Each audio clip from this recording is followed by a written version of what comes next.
Crack UPSC CSC with India's largest learning platform Unacademy पे आप सभी का स्वागत है दोस्तों। मैं आप सभी के साथ आपका दोस्त मयंक द्विवेदी जुड़ चुका हूं। चलिए आप सभी यहां देखें। आप सभी के साथ daily live classes, live test, structure course, unlimited access आप सभी को प्राप्त होता है दोस्तों। आप सभी यहां देखें। मैं आप सभी के साथ 3 बजे से लेकर के 5 बजे तक हमेशा लर्निंग ऐप पे अवेलेबल होता हूं दोस्तों। देश के जाने माने टॉप एजुकेटर आप सभी के साथ बेहतरीन क्लास कोर्सेज अटेंड करते हैं। आप सभी का स्वागत है। 15,519 कोर्सेज अनअकैडमी के प्लेटफॉर्म पे लॉन्च हो चुका है। अभी आप इसका पूरा अध्ययन कर सकते हैं दोस्तों। अनअकैडमी से जुड़ने के 3 ऑप्शन हैं, जहां प्लस एजुकेशन है, आइकॉनिक है और ऑप्शनल एजुकेशन, ऑप्शनल सब्सक्रिप्शन है। प्लस पे आप देखें 1 महीने का फीस, 3 महीने की फीस और 6 महीने के साथ साथ 12 महीने की फीस। जहां मैं आपको सुझाव देना चाहूँगा कि आप 12 महीने की फीस से जुड़ें, जहां 49,500 रुपये आपकी फीस है। 10% डिस्काउंट के साथ आपकी ये फीस हो जाती है 44,550 रुपये। तब होती है जब आप मेरे प्रोमो कोड का इस्तेमाल करते हैं, आपको 10% का डिस्काउंट मिल जाता है दोस्तों। आप देखें यहाँ पे आइकॉनिक फीस है। आइकॉनिक पे देखें जो डेट है वो 25 जनवरी को फीस इसकी बढ़ जाएगी। तो अभी आप सभी के पास सुनहरा मौका है, जहां आप सभी देखिए आइकॉनिक प्लेटफॉर्म पे आपको मिलता है personal coach, daily mains questions, study plan और पर्सनलाइज्ड फीडबैक के साथ साथ आप देखें 12 महीने की इसकी जो फीस है 69,500 है दोस्तों। आप यहाँ पे देखेंगे 62,550 रुपीज़ आप सभी को यहाँ पेमेंट करना होता है। 24 मंथ की फीस 1,07,000 है, जहाँ 96,300 रुपीज़ आपको पेमेंट करना है। 10% डिस्काउंट के साथ आप तभी ले सकते हैं जब आप मेरा प्रोमो कोड इस्तेमाल करेंगे, जो है मयंक1। 36 महीने की फीस दोस्तों 1,41,000 है, जहां आप देखेंगे 1,26,900 रुपये आपकी फीस पड़ती है। अगर आप मेरे प्रोमो कोड का इस्तेमाल करते हैं तो आप सभी को ये प्रोमो कोड के आधार पे आपको फीस जो होती है वो 1,26,900 हो जाती है दोस्तों। ऑप्शनल की फीस आप देखें 1 महीने का 5,000 रुपये है, जो आपको 4,500 पे पेमेंट करना है। वहीं 6 मंथ का पेमेंट आप देखें तो 22,500 रुपये है, जहाँ पे आपको 20,500 रुपये जमा करना है। आप देखें 12th मंथ का सबसे बेहतरीन है, आप 12 महीने का कोर्स लें और जहाँ आपकी फीस न्यूनतम पड़ेगी 24,750, जहाँ आपके कुछ क्रेडिट पॉइंट होंगे। आप मेरे क्रेडिट पॉइंट का इस्तेमाल कर सकते हैं। 10% डिस्काउंट मिलेगा आपको। इस डिस्काउंट के साथ आपको फीस पड़ेगी मात्र 24,750 और इससे भी कम। 24 महीने की जो फीस होगी दोस्तों वो है 40,000 रुपये, जो आपको कम होकर के 36,000 रुपये आपको पड़ेगा। 15 पर महीने 1,500 रुपये के हिसाब से फीस, जहाँ 36 महीने की फीस 50,000 इकट्ठ करके हो जाती है 45,000। तो दोस्तों आप सभी का स्वागत है, आप सभी इसे ज्वाइन कर सकते हैं। Most welcome. अनअकैडमी कॉम्बैट का हिस्सा आप सभी बन सकते हैं, जहां आप सभी को पुरस्कार प्राप्त होता है। 1 से 3 रैंक को 3 महीने का सब्सक्रिप्शन प्राप्त होगा। 4 से 150 रैंक को आपको 1,000 अमेजन वाउचर मिलेगा। 3 बैचेज नए स्टार्ट हो चुके हैं। देखिए अगर आप गौर से देखें दोस्तों तो 11 तारीख से बैचेज स्टार्ट हैं, फिर 18 तारीख से भी बैचेज स्टार्ट हो गए हैं। तो आप दोनों बैचेज का हिस्सा बन सकते हैं। जैसे 6 महीने का बैच आप देखें, फिर 1 ईयर का बैचेज आप देखें, तो यहाँ पे कई बैचेज स्टार्ट हैं। साथ ही साथ अगर आप देखेंगे दोस्तों तो आप देखिए कंप्लीट 2 इयर्स कोर्सेज देखें, एनसीईआरटी कोर्सेज देखें, ये यहाँ पे स्टार्ट है, आप इन्हें फॉलो कर सकते हैं। साथ ही साथ आप देखें अगर कम्बो प्लान आप सभी लेना चाहते हैं तो आप देखिए 70,103 रुपये है फीस है, जहाँ पे आपको जीएस प्लस ऑप्शनल दिया जा रहा है। जीएस प्लस ऑप्शनल की फीस देखें 80,705 रुपये है, जो घट करके आपकी कितनी हो जाती है 70,103। तो इस तरीके से आप न्यूनतम फीस पे अनअकैडमी के साथ जुड़ करके आप बेहतरीन परफॉर्मेंस की चीज़ें ले सकते हैं, बेहतरीन कोर्स अटेंड अपना कर सकते हैं दोस्तों। आइकॉनिक फीस 25 जनवरी के बाद से बढ़ जाएगी, जैसी सूचना हमने आपको दी दोस्तों। मैं आज आप सभी के साथ में डिस्कस करूंगा 2016 का मैप, राइट, मैपिंग। क्लियर है दोस्तों? चलिए हम लोग मैपिंग देखते हैं और ध्यान रखिए इसके साथ साथ मैंने 2010 से मैपिंग आपकी कराना शुरू किया है। 2016 हम लोग कर रहे हैं, 2020 तक हम लोग लगातार मैपिंग करेंगे। तो एक तरफ देखिए आपका ये हिस्टोरिकल मैप है, 2020 में जो पूछा गया, 2016 में जो पूछा गया है वो है, और एक तरफ आपका पॉलिटिकल मैप है। आपको जब तक पॉलिटिकल मैप आपको आइडिया नहीं होगा तब तक आप हिस्टोरिकल मैप बेहतर नहीं कर पाते हैं। इस आधार पे आपको अपने मानचित्र पे बेहद अच्छी पकड़ होनी चाहिए, जिसके आधार पे आप अच्छे प्रश्नों को अटेंड कर सकते हैं और आपको अच्छे मार्क्स मिल सकते हैं। तो दोस्तों शुरू करते हैं। आज का जो हमारा पहला है वो है एक मध्य पाषाण कालीन स्थल के बारे में हमें पहचानना है। तो दोस्तों हमने इस स्थल के बारे में जो पहचान की वो देखिए ये प्लेस है जहाँ पे हम आपको डार्क कर रहे हैं। ये प्लेस है उत्तर प्रदेश के प्रतापगढ़ जिले के का एक प्लेस है जिसे हम कहते हैं सरायनाहर, राइट है। तो देखें सरायनाहर ये उत्तर प्रदेश में एक प्लेस है जो प्रतापगढ़ जिले में स्थित है। यहाँ से क्या प्राप्त हुआ है, तो यहाँ से समाधान प्राप्त हुए हैं, कब्रें प्राप्त हुई हैं। उन कब्रों में कंकाल के साक्ष्य मिले हैं। जहाँ देखिए इस बात से आशय लगता है कि यहाँ पे आक्रमण हुए हैं और यहाँ पे हड्डियों के औजारों के साथ साक्ष्य भी यहाँ से प्राप्त होते हैं। तो पहला जो क्वेश्चन पूछा गया वह एक मध्य पाषाणकालीन स्थल के बारे में पूछा गया, जिसके बारे में मैंने आप सभी को सूचित किया है, आपको क्लियर किया। दोस्तों अब अगर हम लोग देखते हैं दूसरा जो हमारा वो है, दूसरा है देखें वह एक नौपाषाणिक स्थल के बारे में पूछा गया है। नौपाषाणिक स्थल के बारे में यह देखेंगे तो यह वर्तमान की मेघालय में आपका लोकेशन इसका क्रिएट कर रहा है, लोकेशन दिखाई दे रहा है। दाउजली आपका इंपॉर्टेंट क्या है, दाउजली हंडिंग एक प्लेस है, दाउजली हंडिंग के बारे में लोकेट कर रहा है। यह एक नौपाषाणिक स्थल है जहां आप देखेंगे कि यहाँ से पशुओं को पालतू बनाए जाने का साक्ष्य मिलता है, पशुओं को पालतू बनाए जाने का साक्ष्य मिलता है, कृषि के साक्ष्य मिलते हैं यहाँ से, हस्तनिर्मित मृदभांड प्राप्त होते हैं यहाँ से। तो आप 30 शब्दों में इसको बेहतर तरीके से लिख सकते हैं दोस्तों, है ना। चलिए अभी हम लोग देखते हैं तीसरा। तो तीसरा है एक महापाषाणिक ताम्रपाषाणिक स्थल, महापाषाण और ताम्रपाषाणिक स्थल देखेंगे। तो दोस्तों इसका जो लोकेशन शो हो रहा है वो आप देखिएगा तमिलनाडु का लोकेशन है। तमिलनाडु के लोकेशन में ये जो पर्टिकुलर प्लेस है वो है आपका अदिचनालूर। अदिचनालूर के अंतर्गत देखिए हम लोग क्या यहाँ पे पा रहे हैं कि यह तमिलनाडु में स्थित है। यहाँ से क्या मिला है, एक ताम्रपाषाणिक स्थल है और दूसरा महापाषाणिक स्थल है। आरंभिक तमिल ब्राह्मी लिपि का साक्ष्य यहाँ से मिलता है। दोस्तों इस बात से पता चलता है कि इस क्षेत्र में आर्यों का आगमन हो चुका था, आर्यों का आगमन इस क्षेत्र में हो चुका था, इस बात का प्रमाण यहाँ से मिलता है। तो आप इसे अच्छी तरीके से लगा सकते हैं। अब हम लोग चौथा जो ऑप्शन देखने जा रहे हैं दोस्तों, ये हमारे पास है, देखिएगा ये एक नौपाषाणिक स्थल है। ये प्लेस जहाँ मैं डार्क कर रहा हूँ आप सभी इस चीज़ को हिंट करिएगा, ये 4th नंबर प्लेस को इंडिकेट कर रहा है। जहाँ अब आप देखें इस जो 4th नंबर प्लेस है यहाँ पे अगर हम लोग देखें तो एग्जैक्टली किस लोकेशन को शो कर रहा है, ये है उड़ीसा, उड़ीसा, ठीक है। उड़ीसा में जो प्लेस है दोस्तों वो प्लेस कुचई है, कुचई नामक एक प्लेस है, राइट है ना, कुचई नामक एक प्लेस है जो एक नौपाषाणिक स्थल माना जाता है, राइट। अगर हम लोग देखें तो इस प्लेस से हमें क्या प्राप्त होता है, तो दोस्तों यहाँ देखेंगे कि कुचई, ये जो उड़ीसा का एक प्लेस है कुचई, ये उड़ीसा के मयूरभंज जिले में है, मयूरभंज जिले के अंतर्गत ये आता है, ठीक है। यहाँ से प्रारंभिक खेती के साक्ष्य मिलते हैं।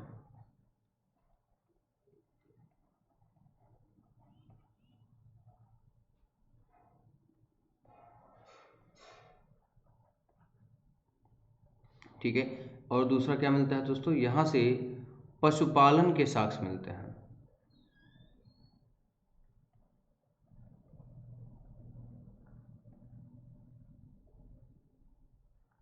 ठीक है, पशुपालन का साक्ष्य यहाँ से मिलता है। तो आपको इस स्थल के बारे में आपको यही बताना था। यह स्थल जो है इसका नाम है कुचई, राइट, कुचई नामक यह स्थल है। 2016 में यह प्रश्न पूछा गया था। तो चलिए अगला देखते हैं दोस्तों हम लोग। अगला एक प्लेस है आपका एक मध्य पाषाणकालीन स्थल के बारे में पूछा गया है। देखिए अगर इसका हम जो लोकेशन देखेंगे तो कर्नाटक का स्थल है। देखें ये जहाँ मैंने आपको डार्क किया ये है प्लेस एग्जैक्टली। अगर हम लोग इसका लोकेशन देख रहे हैं तो यह स्टेट कर्नाटक में आ रहा है। कर्नाटक के साथ साथ आप देखेंगे यह आपको बता दिया गया है एक नौपाषाणिक स्थल है। अब ये देखें ये पर्टिकुलर स्थल कौन था, तो पर्टिकुलर स्थल के रूप में हम लोग देखेंगे कर्नाटक का एक स्थल है जिसे हम कहते हैं हल्लूर, राइट। हल्लूर जो है यह एक मध्य पाषाणिक स्थल माना जाता है, ठीक है। यह कर्नाटक के झारखंड जिले में है, एक झारखंड स्टेट भी है, तो कर्नाटक में एक जिला भी है जो झारखंड के नाम से जाना जाता है। अगर बात की जाए इसकी खोज की, तो इसकी खोज हुई थी 1962 ईस्वी में नागराज राव के द्वारा इसकी खोज की गई, नागराज राव के द्वारा इसकी खोज की गई दोस्तों। यहाँ से लौह के प्रमाण मिलते हैं, लौह युग के प्रमाण यहाँ से प्राप्त होते हैं। साथ ही साथ कहा जाए तो यहाँ से आरंभिक बस्तियों के प्रमाण मिलते हैं।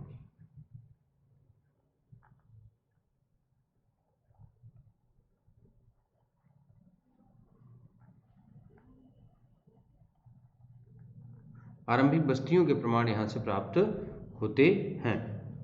तो ये रहा दोस्तों 5वां स्थल, आपका महत्वपूर्ण जो स्थल रहा 5वां स्थल, ठीक है। अब देखिए हम लोग अगर छठा स्थल देखें, छठा स्थल तो एक ये क्या है, एक महापाषाणिक स्थल के बारे में पूछ रहा है दोस्तों। और ये महापाषाणिक स्थल का जो लोकेशन दे रहा है, ये लोकेशन आपको बता रहा है कि महाराष्ट्र के नागपुर जिले में स्थित है। क्लियर है? अगर आप देखें तो ये महाराष्ट्र के नागपुर जिले में स्थित है दोस्तों, ये लोकेशन है इसका। ये देखिए ये लोकेशन आपको शो हो रहा है, ठीक है, ये लोकेशन। क्लियर? अब देखिए अगर हम लोग बात करते हैं इसके बारे में, तो यह एक महापाषाणिक स्थल है।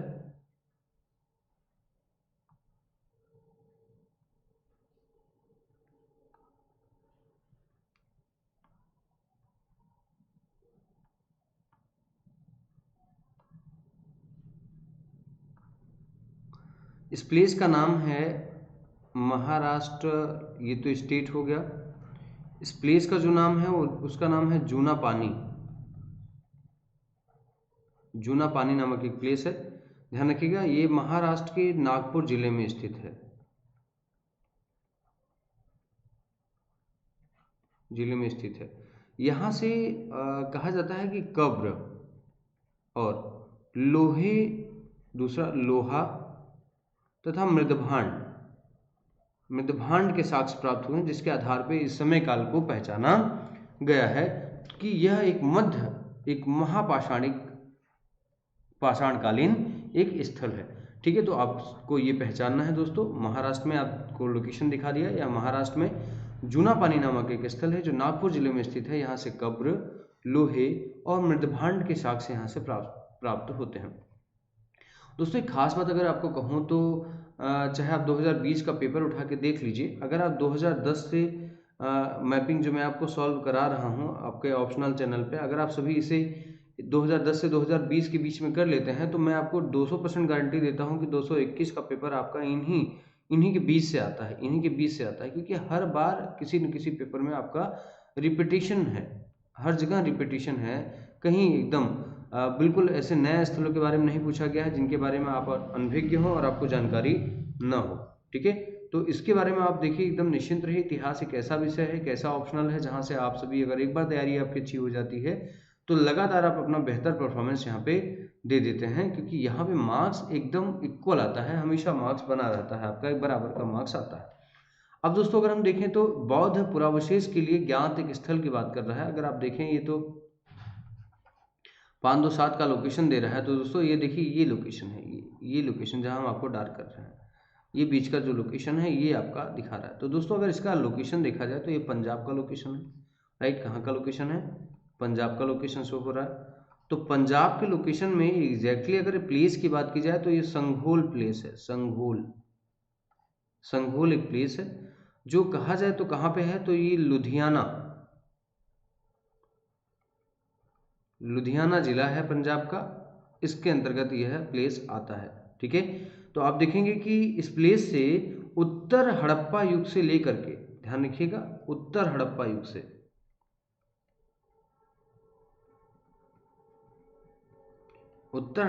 लेकर के यह आपका मौर्योत्तर काल तक,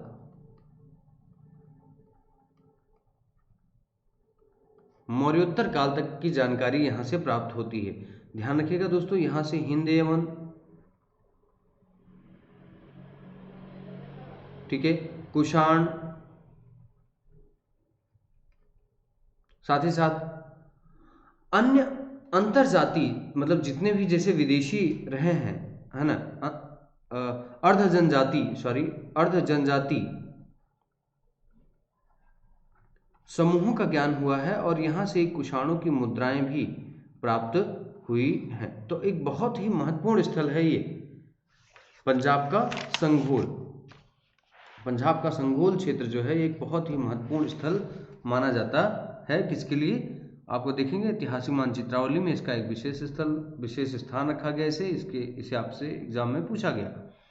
अब देखते हैं दोस्तों, एक महत्वपूर्ण स्थल है, देखिए एक हड़प्पा कालीन स्थल पूछा गया। देखिए ये लोकेशन शो हो रहा है, ये लोकेशन है आपका पंजाब का ही लोकेशन यहाँ भी शो हो रहा है।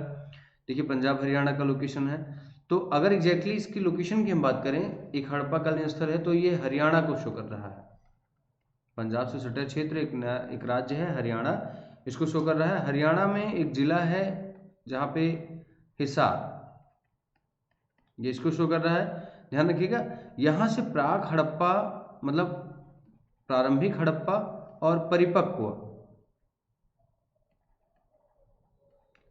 हड़प्पा दोनों के साक्ष्य मिलते हैं। ध्यान रखिएगा दोस्तों, यहां से अगर बात करते हैं, यहां से अच्छे किस्म के जौ, सरसों,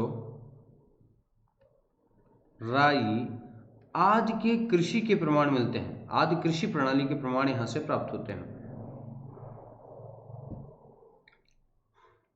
तो यह इंडस वैली सिविलाइजेशन का एक महत्वपूर्ण स्थल माना जाता है। अब दोस्तों देखिए, अगला जो हम लोग देख रहे हैं क्षेत्र वो है आपका कालीबंगा। मतलब अगर हम लोग बात करते हैं तो ये लोकेशन देखिए, ये शो हो रहा है। ये अगर हम स्टेट की बात करें इस लोकेशन को, तो यह राजस्थान है, राजस्थान। और राजस्थान में पर्टिकुलर हड़प्पा स्थल की बात करें तो सबसे प्रमुख हड़प्पा स्थल है ये कालीबंगा। अब देखिए 2015 में भी यह प्रश्न पूछा गया था। आप देख लीजिए, पुराना वीडियो देखेंगे, 2015 में भी पूछा गया था, 13 में भी पूछा गया था। तो कितना कॉमन प्रश्न बन जाता है आप इतिहास अगर अच्छी तरीके से तैयार कर लेते हैं तो दोस्तों ध्यान रखिएगा, यह 6 महानगरों में एग्जैक्ट अगर कहा जाए तो जो इंडस वैली सिविलाइजेशन के 6 बड़े नगर थे उसमें एक था, उसमें कालीबंगा का भी महत्वपूर्ण स्थान माना जाता है। यहाँ से हलों से जुते हुए खेतों के प्रमाण मिलते हैं, हलों से जुते हुए खेत के प्रमाण मिलते हैं। साथ ही साथ कालीबंगा मतलब काले रंग की चूड़ियां,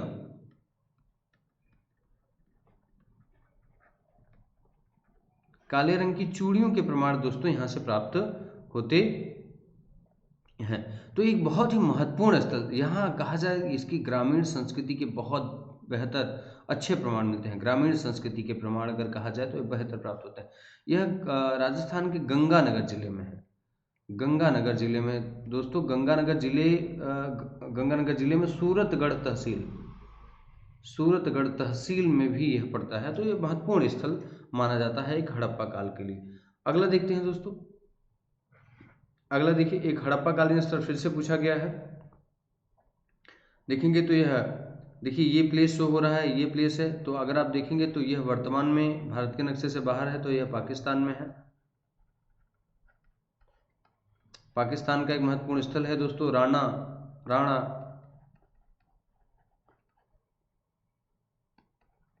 घुंडई एक महत्वपूर्ण प्लेस है दोस्तों। आप देखेंगे कि यह प्लेस जो है यह उत्तर बलूचिस्तान में है,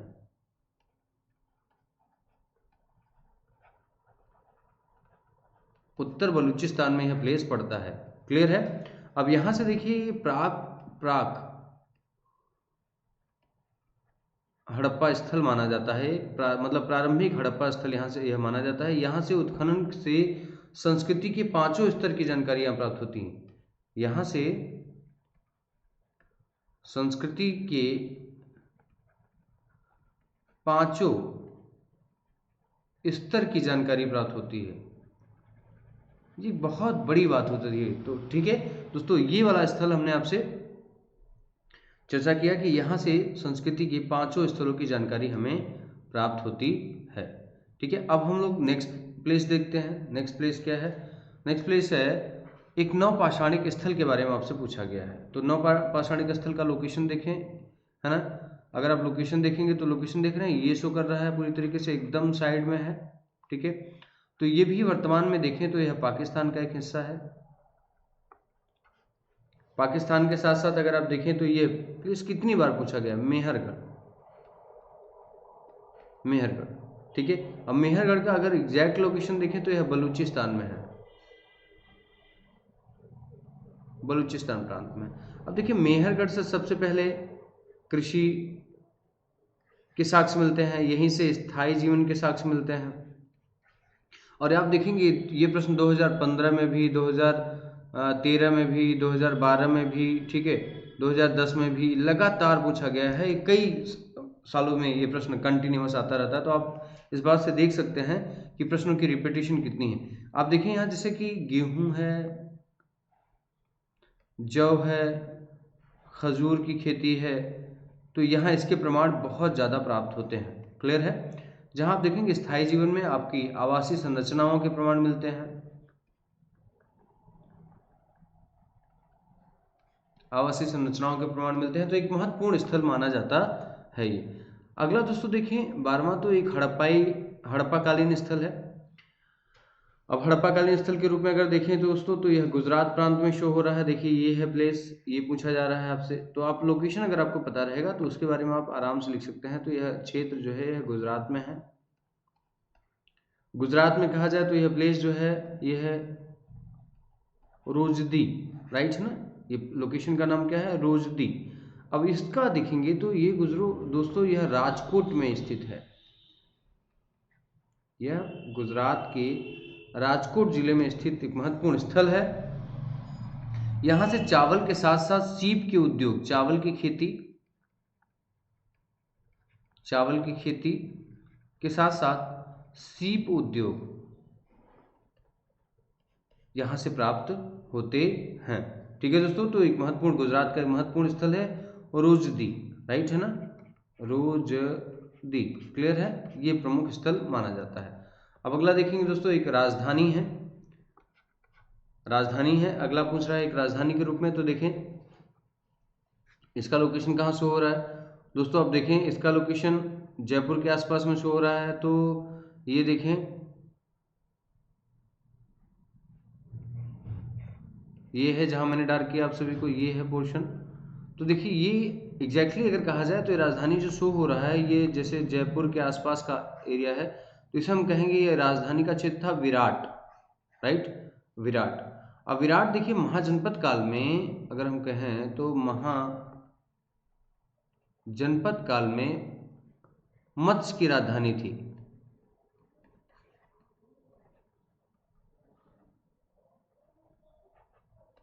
ठीक है, यह मत्स्य की राजधानी थी। विराट नगर के संस्थापक ने विराट नामक संस्थापक के नाम पे इसका नाम जो है विराट पड़ जाता है। साथ ही साथ आप देखेंगे कि यहाँ से बहुत महत्वपूर्ण ऐतिहासिक स्रोत मिलते हैं। मत्स्य प्रदेश कभी चेदी जनपद के नाम से भी जाना जाता था। चेदी जनपद, आपको चेदी वंश के रूप में भी जाना है, महावज्ञ यहाँ का शासक होता था, तो चेदी जनपद के रूप में भी इसे जाना जाता है। तो ये इतनी इन्फॉर्मेशन अगर आप सभी लिखते हैं तो आपके मार्क्स सुरक्षित हो जाते हैं। मैथमेटिकल मार्क्स मिलते हैं 2.5% मार्क्स, 2.5 मार्क्स होते हैं, आपको एक्यूरेट मिल जाता है। यहाँ पे इतिहास ऑप्शनल के मैपिंग सब्जेक्ट में मैथमेटिकल मार्क्स आपको यहाँ पे प्राप्त होता है। दोस्तों अगला अगर हम लोग देखें तो पूछ रहा है एक शैलकृत गुहा स्थल, एक शैलकृत गुहा स्थल है। तो देखिए दोस्तों इसका लोकेशन जो है वो आप देखेंगे कि वर्तमान के मध्य प्रदेश में शो हो रहा है। तो मध्य प्रदेश का स्थल देखें, ये है आपका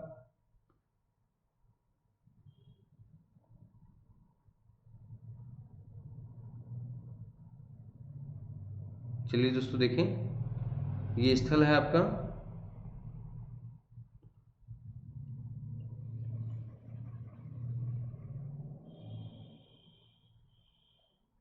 क्लियर है। अब चलिए देखिए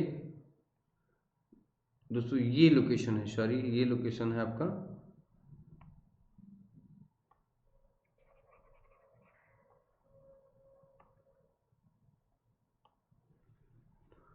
तो देखिए जो लोकेशन शो हो रहा है वह है मध्य प्रदेश का एरिया। अब मध्य प्रदेश में एक प्रमुख स्थल के रूप में अगर कहा जाए तो एक शैलकृत गुफा है जिसे हम लोग कहते हैं बौद्ध का बाघ गुफा हम लोग मानते हैं। ठीक है, अब अगर इसके बारे में देखें तो इसका निर्माण जो हुआ वो गुप्तोत्तर काल में हुआ, इसका निर्माण गुप्तोत्तर काल में माना जाता है। वर्तमान में यह मध्य प्रदेश के धार डिस्ट्रिक्ट में स्थित है। दोस्तों अगर कहा जाता है यह मध्य प्रदेश के धार डिस्ट्रिक्ट में स्थित है। इन गुफाओं की योजना विन्यास अजंता जैसी ही है, परंतु स्तूप की प्रमुखता है। अगर कहा जाए तो इसमें सबसे बड़ी बात क्या है, स्तूप की प्रमुखता,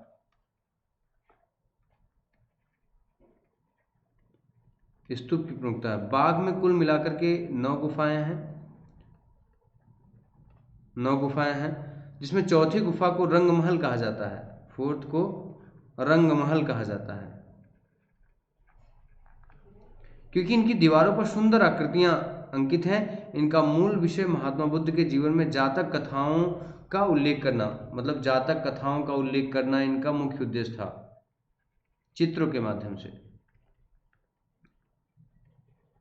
महात्मा बुद्ध के जीवन संबंधित महत्वपूर्ण गाथाओं पे है यहाँ पे चर्चा की गई दोस्तों। चित्रकारिताएं की गई हैं, गुफाओं में धर्मनिरपेक्ष चित्र भी अंकित किए गए हैं। तो यहाँ से बहुत ही महत्वपूर्ण जानकारी हमें प्राप्त होती है। अगला दोस्तों अगर देखें आप तो एक परवर्ती हड़प्पा कालीन स्थल है, जिसे देखिए इसका लोकेशन अगर आपको शो करेगा तो ये लोकेशन है। आप देखिए लोकेशन ये हो गया आपका, तो ये आप देख रहे हैं कि यह जम्मू कश्मीर का क्षेत्र है। जम्मू कश्मीर का क्षेत्र है। जम्मू कश्मीर में एक स्थल पड़ता है जिसे आप कहते हैं मांडा। मांडा एक परवर्ती हड़प्पाकालीन स्थल है। आप देखेंगे तो नॉर्थ के सेक्टर में हड़प्पाकालीन सबसे महत्वपूर्ण स्थल है मांडा। ठीक है, आप देखेंगे ये चेनाब नदी के तट पर है। ठीक है, यह उत्तर का सबसे इंडस वैली सिविलाइजेशन का सबसे उत्तरी स्थल माना जाता है। तो ये एक परवर्ती हड़प्पाकालीन स्थल भी माना जाता है दोस्तों। अब देखिए यहाँ से जैसे हम आपसे कहें कि यहाँ से सिंधु सभ्यता के विस्तार की जानकारी प्राप्त होती है। इसके नज़दीक ही अखनूर नामक बहुत ही प्रसिद्ध स्थल है। अखनौर के समीप यह स्थल पड़ता है मांडा। तो आप देखेंगे जम्मू कश्मीर में स्थित एक परवर्ती हड़प्पाकालीन स्थल है जो चेनाब नदी के किनारे बसा हुआ है। यह अखनूर के समीप स्थित है। तो आप इसको स्पष्ट कर सकते हैं। अब अगला अगर हम देखें तो ये है कि एक शिक्षा केंद्र पूछा गया है। एक शिक्षा केंद्र के बारे में आप देखेंगे, लोकेशन रखा गया है विक्रमशिला। आप देखेंगे कितनी बार यह प्रश्न पूछा जा चुका है आपसे, कितनी बार यह प्रश्न आपसे पूछा जा चुका है। कल भी मैंने आपको पढ़ाया था और आज भी। ठीक है, आप देख लीजिए कितनी विक्रमशिला विश्वविद्यालय। अगर आप देखें इतिहास विषय की सबसे बड़ी विशेषता आपको यही लग रही होगी, कोई बदलाव नहीं, कोई आधुनिकीकरण इसमें नहीं पूछा जाता। अब देखिए यह मध्यकालीन बौद्ध विश्वविद्यालय था। कहा जाए तो यह मध्यकालीन बौद्ध विश्वविद्यालय था। ठीक है, बौद्ध विश्वविद्यालय जिसकी स्थापना अगर कहा जाए तो यह लोकेशन कहाँ करता है, यह बिहार में आपका बिहार के भागलपुर में स्थित है। बिहार के भागलपुर में स्थित है। पाल शासक धर्मपाल ने इसकी स्थापना कराई थी।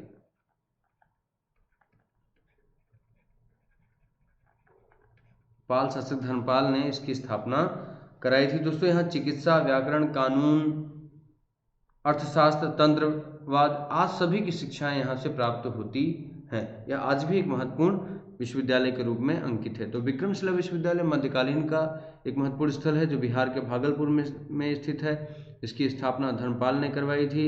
यहाँ से आप देखेंगे कि चिकित्सा, व्याकरण, गणित, कानून और अर्थशास्त्र जैसे विषयों की जानकारियाँ यहाँ से प्राप्त हो जाती हैं।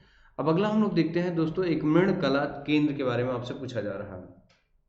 देखिए ये केंद्र है आपका वर्तमान के पश्चिम बंगाल में ये शो कर रहा है। अब देखिए ये लोकेशन है आपका, ये लोकेशन है आपका। तो अब देखिए इसका लोकेशन हो जाएगा पश्चिम बंगाल।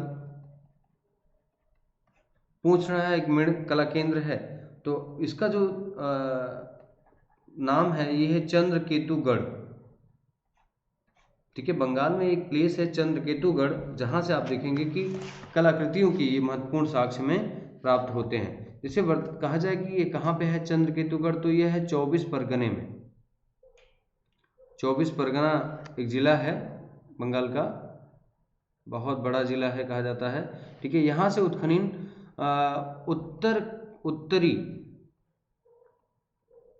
काली पॉलिशदार मृदभांड के साक्ष्य यहाँ से प्राप्त हुए हैं। गोलाकार कुएं प्राप्त हुए हैं। गोलाकार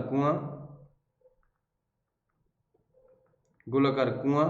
मौर्य काल के समय में टाइल युक्त मन के आहत मुद्राएं, चांदी की मुद्राएं यहाँ से प्राप्त हुई हैं। बहुत महत्वपूर्ण जानकारियां यहाँ से प्राप्त हुई दोस्तों। आहत मुद्राएं वगैरह यहाँ से प्राप्त हुई हैं। प्राचीन तथा पूर्व मध्य काल में एक महत्वपूर्ण संबंध यहाँ से स्थापित होता है। तो ये जानकारी आपको यहाँ से प्राप्त होती है, जो पश्चिम बंगाल में स्थित एक महत्वपूर्ण स्थल है। अगला दोस्तों देखिए 18वें नंबर पे है एक बंदरगाह पूछा गया है आपसे, बंदरगाह। तो अगर आप देखेंगे इस बंदरगाह का लोकेशन आप देखेंगे तो ये लोकेशन शो हो रहा है, ये देखिए नीचे का लोकेशन है आपका। तो आप देखेंगे केरल का एरिया हो गया। सबसे पहली बात, केरल में आप देखिए बंदरगाह कौन होगा, मुजरिस। देखिए ये भी प्रश्न आपसे कितनी बार पूछा जा चुका है, मुजरिस भी कई बार पूछा गया। तो ये वर्तमान के केरल राज्य में है। यह प्राचीन काल का एक बंदरगाह था। या प्राचीन काल का एक महत्वपूर्ण बंदरगाह माना जाता है दोस्तों, बंदरगाह माना जाता है। पेरिप्लस ऑफ द इरिथियन सी में इसका वर्णन है। अगर कहा जाए इसका वर्णन मैंने आप सभी को पढ़ाया भी है, पेरिप्लस ऑफ द इरिथियन सी में इसका वर्णन भी किया गया है। ध्यान रखिएगा, यहाँ से बहुत महंगी वस्तुएं जैसे मिर्च, इलायची आदि चीज़ें जो हैं वो रोम भेजी जाती थी, रोम को निर्यात किया जाता था यहाँ से। तो यहाँ पे कहा जाए कि महत्वपूर्ण व्यापारिक स्थल था जहाँ से वैदेशिक व्यापार होते थे। पेरिप्लस ऑफ द इरिथियन सी जो व्यापारियों पे लिखी गई एक महत्वपूर्ण पुस्तक है, इसमें इसकी चर्चा मिलती है। एक महत्वपूर्ण बंदरगाह था जहाँ से मिर्च और इलायची जैसी वस्तुओं के अत्यधिक महत्वपूर्ण व्यापार होते थे, यहाँ से महंगी वस्तुओं के व्यापार होते थे जो रोम के साथ व्यापारिक संबंधों में जुड़ा हुआ था। तो एक महत्वपूर्ण प्रश्न है आप सभी के लिए। अगला देखते हैं दोस्तों, अगला जो है हमारा वो है कहा जाता है कि एक राजधानी के रूप में अगर देखें तो राजधानी के रूप में देखिए लोकेशन क्या शो हो रहा है, ये है। तो अगर ये देखें तो ये दोस्तों आंध्र प्रदेश का लोकेशन है। कहाँ का लोकेशन है? आंध्र प्रदेश, ठीक है। अब देखिए ये एग्जैक्टली लोकेशन है वेंगी, वेंगी का लोकेशन है। तो वेंगी की वर्तमान स्थिति जो अगर देखा जाए तो यह कृष्णा नदी और गोदावरी नदी के बीच में है, गोदावरी नदी के बीच में। और एग्जैक्टली कहा जाए तो यह आंध्र प्रदेश में स्थित है ना, आंध्र प्रदेश में स्थित एक महत्वपूर्ण स्थल है। एल्लौर से यह 7 किलोमीटर दूर है। भारतीय इतिहास में इसकी प्रसिद्धि पूर्वी चालुक्य की राजधानी के कारण थी। पूर्वी चालुक्य की यह राजधानी के रूप में इस स्थल को महत्वपूर्ण माना जाता है, ठीक है। चलिए लास्ट हम लोग देख लेते हैं दोस्तों, लास्ट है हमारा ये राजधानी। तो अब देखिए पूछ रहा है कि एक राजधानी है तो आप इसका जो लोकेशन शो हो रहा है वो आप देखेंगे तो ये है लोकेशन में। अगर आप देखना चाहते हैं तो ये स्थल है हस्तिनापुर, या दिल्ली के निकट है। ये भी कई बार आपसे पूछा गया है।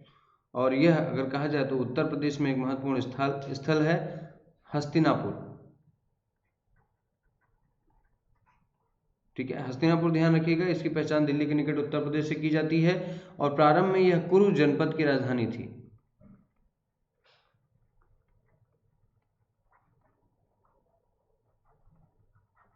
कुरु जनपद की यह राजधानी थी। महाभारत काल में जन्मेजय और परीक्षित जैसे राजाओं ने यहाँ पे शासन किया है।